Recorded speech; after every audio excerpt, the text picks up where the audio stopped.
Hey y'all, thanks for checking out the video. Today we're getting going on the display cabinet for that big cherry job y'all have been seeing me publish here the last few months.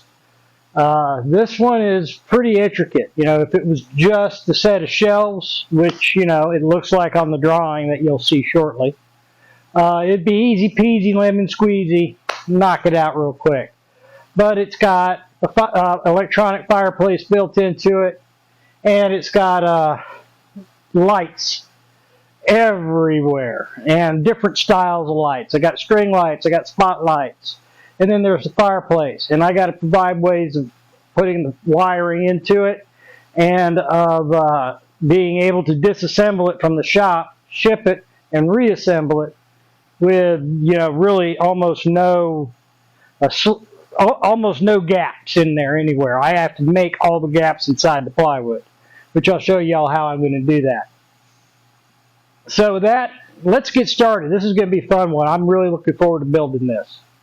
All right, I thought I'd spare y'all the days and days and days of breaking down sheets of plywood into rough sizes and whatnot. What I've done is I've taken my sheets and cut them into rips that are slightly oversized. I've only got about an eighth to play with. So what I've done is I've cut a rabbet into my blanks, and that's so that when I build my face frame, I have some way to clip it on and to help control the in and out. That reduces the amount of fasteners that has to be used on site, and gives me a couple advantages that I'll show you later on. But for the meantime, this is a rough size. There's room to play with here, and there's room to play with on the width. So now the next steps are to take this and break them down into rough lengths that I can trim back later. Nothing like a good old sled for the table saw to cut stuff like this.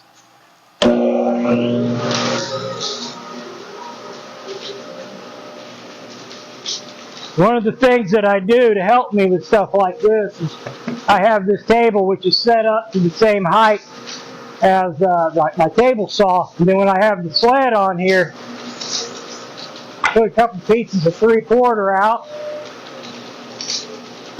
and what that does is help support my longer pieces to where I'm not fighting all of this. So I could be cutting 16, 17 inches off of an 8-foot length and not have to struggle to control my board.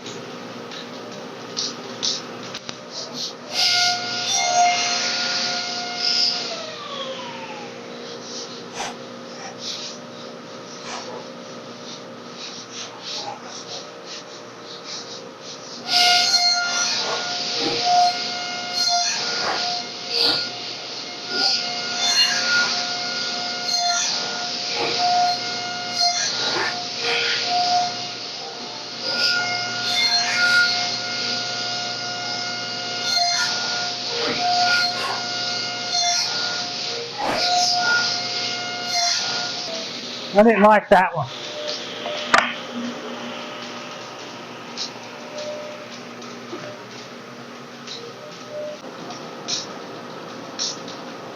Okay, so I've got my dado stack set up in here. It's a 1/2 inch dado, and I got my stop going for my piece.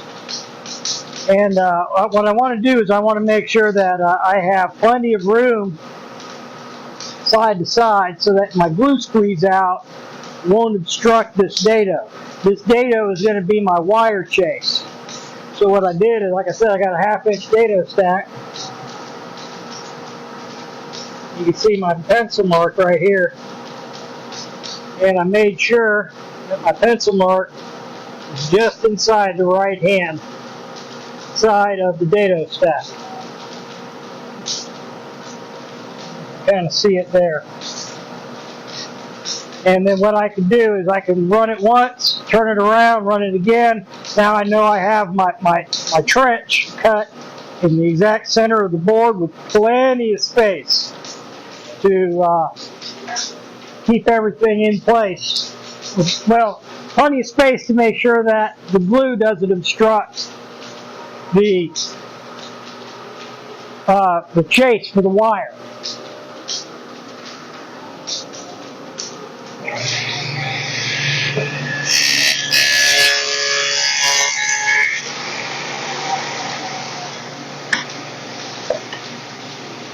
Not quite deep enough. On a good solid 3/8 of an inch, which should make it just cut through the top of that. Grab it.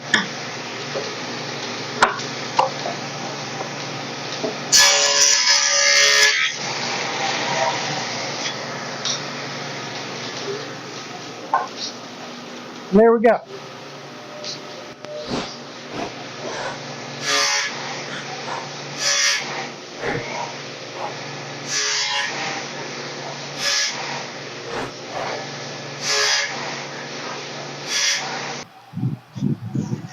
Alright, let me show you how this is supposed to work. These are the lights that I'm going to put in there. Yeah, nice little leader on them, makes them easy to get into the shelf. So I have my piece with a hole in it that this light just fits into.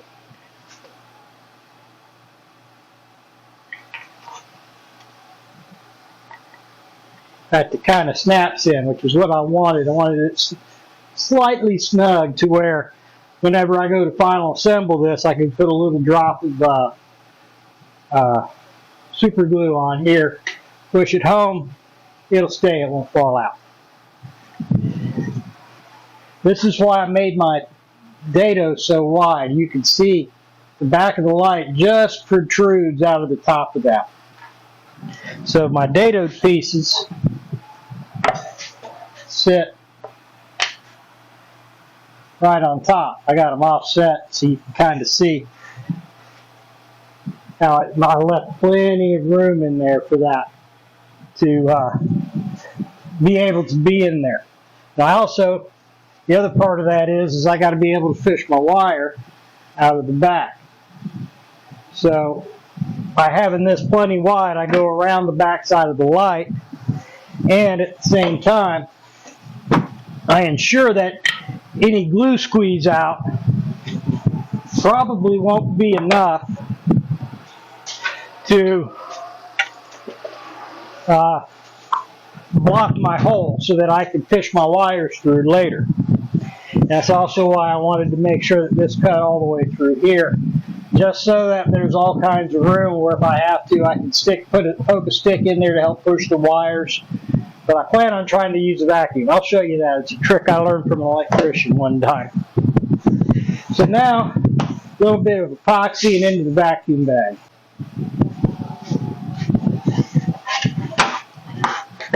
For those of you who are curious, I'm using the Total Boat Fast Cure 2-to-1 epoxy. I like it because it's frickin' reliable. It's never made me swear at it, except on really hot days where, you know, it's not Total Boat's fault, it's the weather's fault, and it just cures up faster than I want it to. So this epoxy, I'm putting a very, very light coat, just enough to make the wood change color. I'm really trying hard to control my squeeze out. It's important. Like I said, I've only cut these a little bit oversized. So I want this to be very manageable. I don't want to be fighting glue all over the place. Plus, if you put it on real heavy, it gets all over the inside of your vacuum bag. Now, one thing I'm doing to help control these, I'm using a little 23 gauge pin nailer. Not too overly worried about my width, because, or my length rather, because I left myself all kinds of room to cut the ends of it off. So what I'm doing is I'm just worried about this very front edge. I'm trying real hard to keep this edge in the front here aligned so that my rabbit comes out the way I want. And by keeping this nice and flush and using the nails, when it goes in the vacuum mat, it doesn't slide around, and any squeeze out will be minimal, and I'll be able to just use a sander to get rid of it.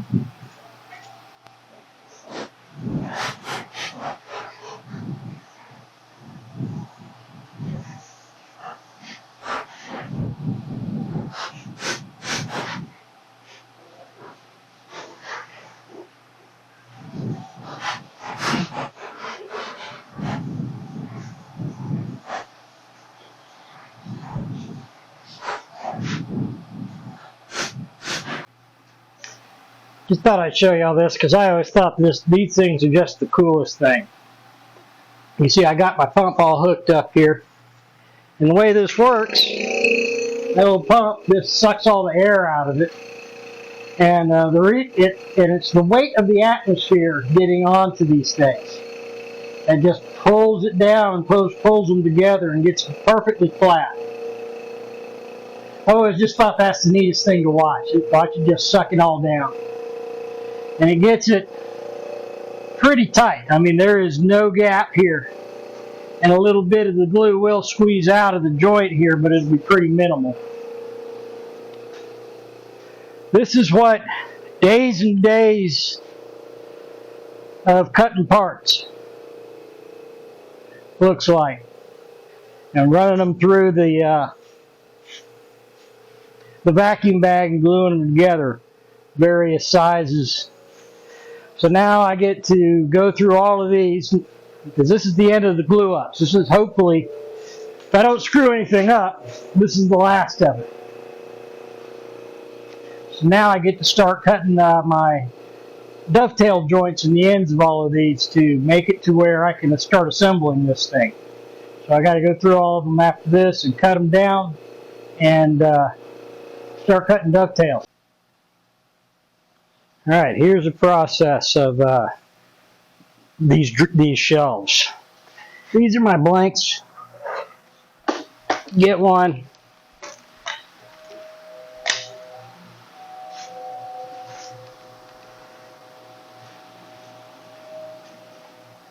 Bring it over to my edge sander.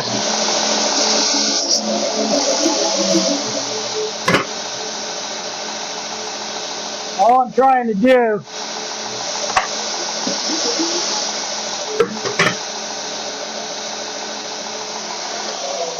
to do here is sand off the epoxy, squeeze out. The next step is to the table saw.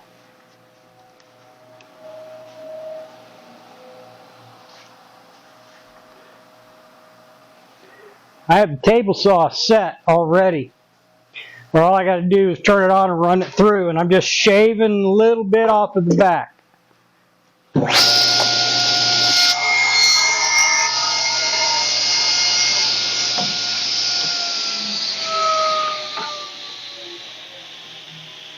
Now this is at my finished dimension, depth-wise. Next I go to the miter saw and cut it to length. And what I have to do at the miter saw, I find the center of my hole here, and then keep that cut, and keep this hole in the center so that my display lights turn out correctly.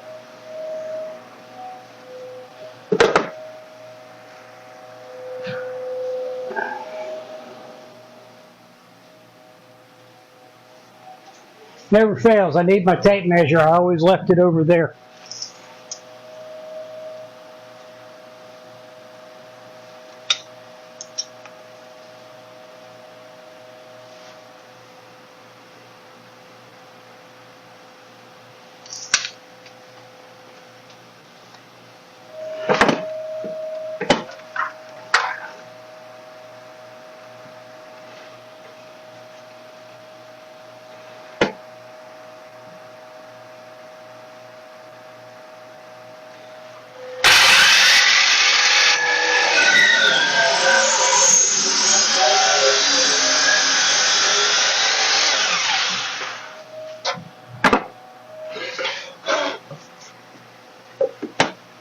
And I got my stop set here for my finished length.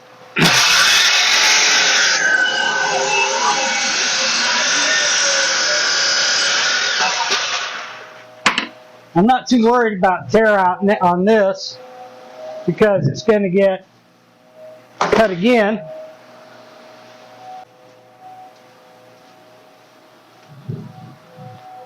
Now I can finally get set up for putting in my sliding dovetail joint. All this is this just a little bracket here. Keep it upright. Put a clamp on it. I have my table for this router, and I built this to where it's snug. I don't have to fight with it. And then what I do when I go to cut with the router is I do a climbing cut first and then a cleaning cut second.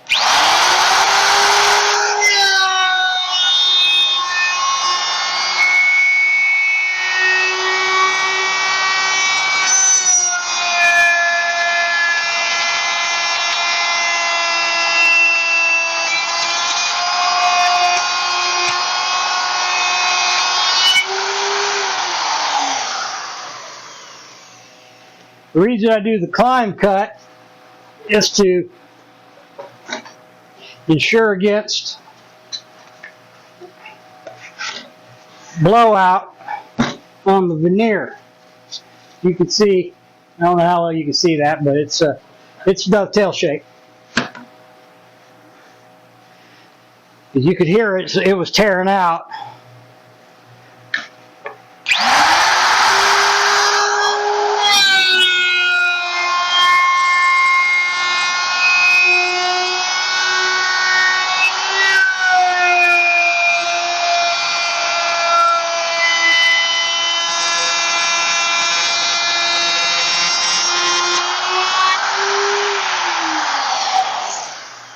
But by doing that climbing cut first,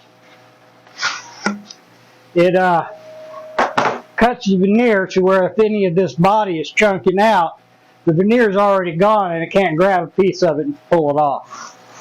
So next I want to get, you can see I got this dado here.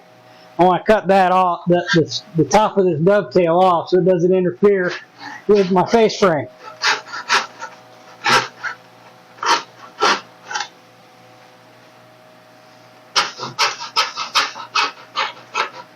I'm not going for any particular measurement. I'm just getting it behind this shoulder. And that's it. Sliding dovetail joint. Only got about 50 more to go.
Okay, this wasn't too bad. It only took 1, 2, 3, 4, 5 tries to get what I was after. This is a actual part from one of my shelves that's going to go in. So now I know that this is the actual dado that I've cut on all of this other stuff that you already seen. And I think I got lucky. Because usually when I do a sliding dovetail, I have to make one end looser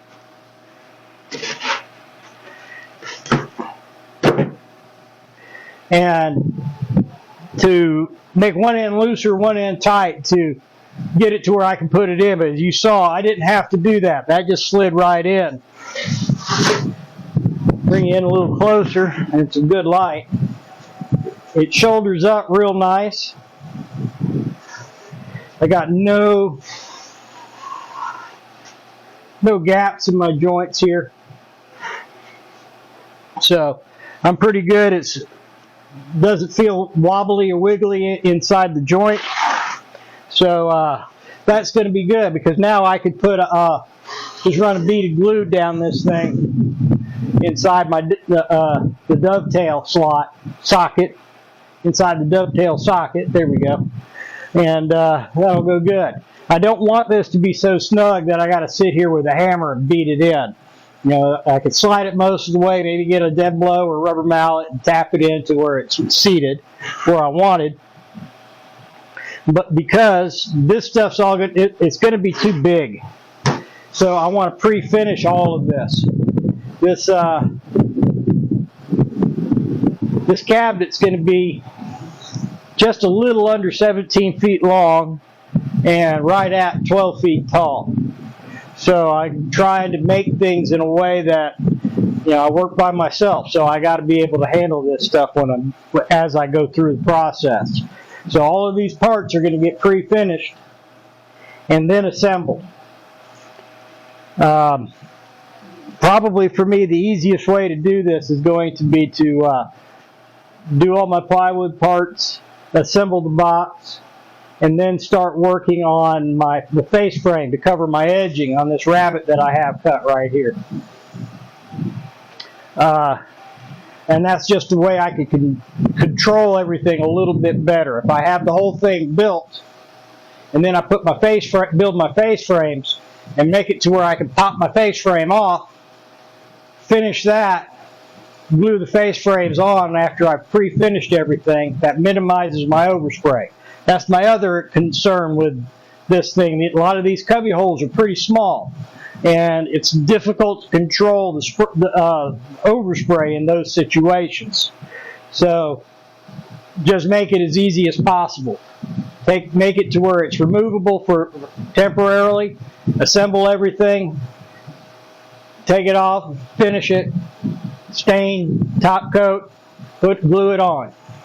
So anyway, now I can move forward with all of these parts. I got a whole bunch of laying out to do because none of these are symmetrical stacks. Even the tall stacks on the ends that look all the same have differences. It's all over the place to accommodate what my customer was wanting with this piece. Okay, just thought I'd kind of show y'all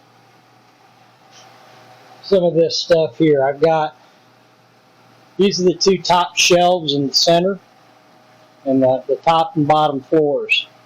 So this one here is, this pair are the helmet display that goes across the top of the TV. And yeah, so in this one I had to lay it all out for where it goes. And I'm going to be cutting dovetails into these, and to make sure that my joints are hidden. And now I have to go through and drill holes for lights in each compartment. And then on this one, the stack of for the helmets that are on either side of the TV, this makes part of the roof. So I got to cut a dado in here for a wire and a dado in here for a wire. This is the shelf that goes above that, and I've got to cut a dado wire dado for here in all of these locations to match up. Then I got to cut my dovetails in this one and these other two. You can see once again I had to make sure that my joints landed in underneath my dividers to keep all of this correct. A lot of laying out here just to figure all of this out. So now I'll start cutting my dovetails and dados and all the other happy stuff and drilling holes to get this going. Maybe I can finally start doing some assemblies in the next couple of days.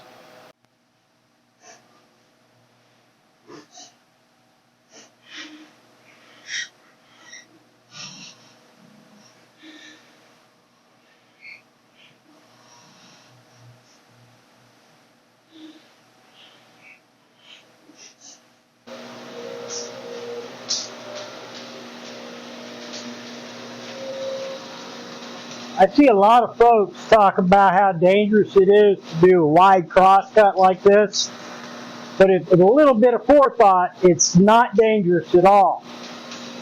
This table here is perfect built to go with this table saw. Now, because I have my sled on here, I have a piece of 3/4 plywood here that holds this whole thing nice and flat and level, where I'm not fighting this thing. It just rides along. All I got to do is make sure I get this centered up properly.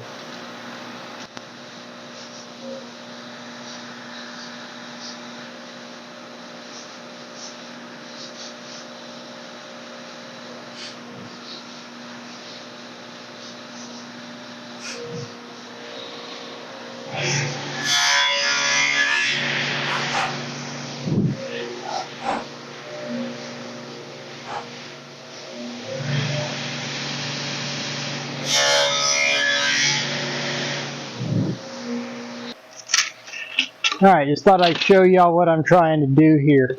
This is just a piece of scrap.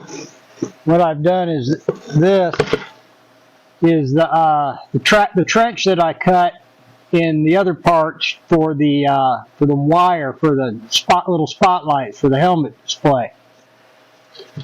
This dado here is for the track lighting or string lights that are going to be mounted in the lower shelf. So, you know, these two intersect each other, and I wanted to make sure that these were shallow enough that I wasn't cutting all the way through, which I'm not.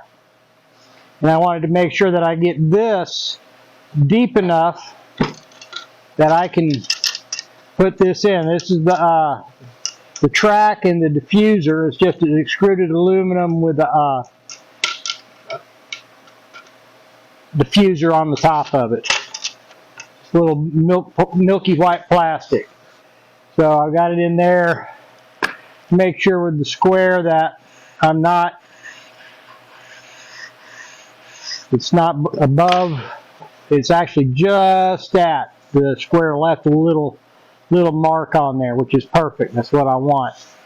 That way when the bottle sits on here, the bottle is fully supported and it's not up to where it's rocking like this, so everything sits nice. I had to actually make this wider. I was trying to use the same dado setup, but I had to go all the way out to 3/4. This measures 5/8, but it was just so tight in there that I didn't want to fight with it. I just wanted it to drop in. And there's a little bit of play, but not enough to complain about. And I think by the time I get some finish on this and all of that, and the wood swells a little bit, it'll probably go back to being snug. But I'm going to put this down with some double-sided tape too, so that should, you know, it shouldn't matter that it's a little bit loose. So now I got to set up to dado a whole bunch of shelves and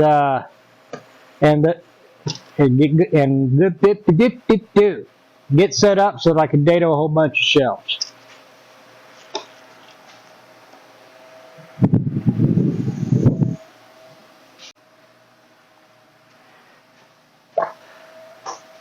Alright, there's all my shelves. I got 3 stacks here.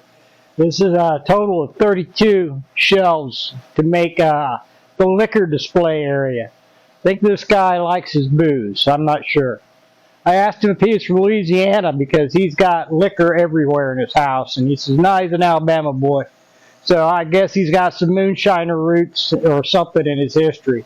But anyway, here's all the liquor display shelves with the dado cut out for the light strip. Next thing I got to do is get set up for this last shelf, and I'm also going to do the same dado on the back sides of the walls that hold these shelves in.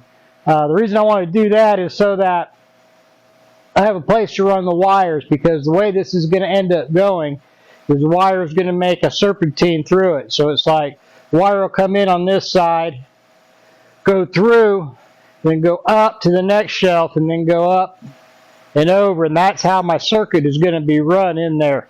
And then when I get to the top shelf, which is the piece I'm fixing the dado, it'll come over and it'll run to the center, and I'll do the same thing on the other side too. So each half of that will be on a different light circuit.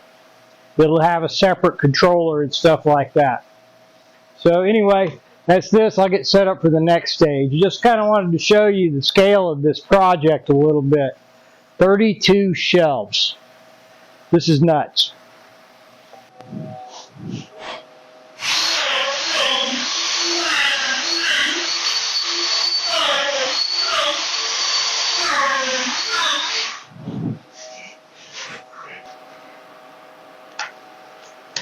Whenever I'm doing pocket holes,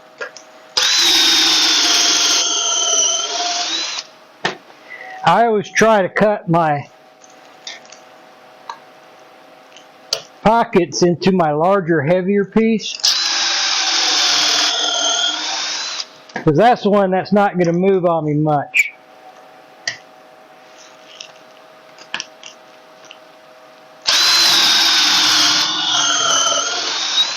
Probably doesn't make any difference, but that's the hand I tend to put to anchor on that, the bigger side, so it keeps the lighter one able to move.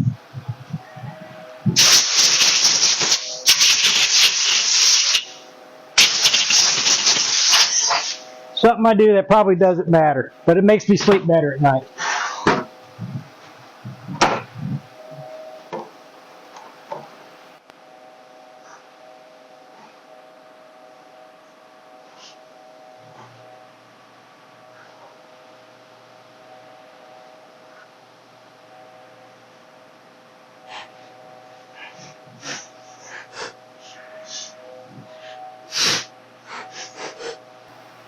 Alright, my last glue ups are done.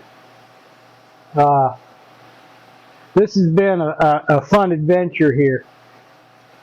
I need to cut my dovetails into these, but I'm a little afraid to at this stage because I got to do this in stages. I'm ready to start sanding and sealing and top coating and all of that happy stuff. The rest of the parts. These parts here that I just glued up are the last ones that I will need. So my thinking is I'm going to take these and just put them on a cart and stash them.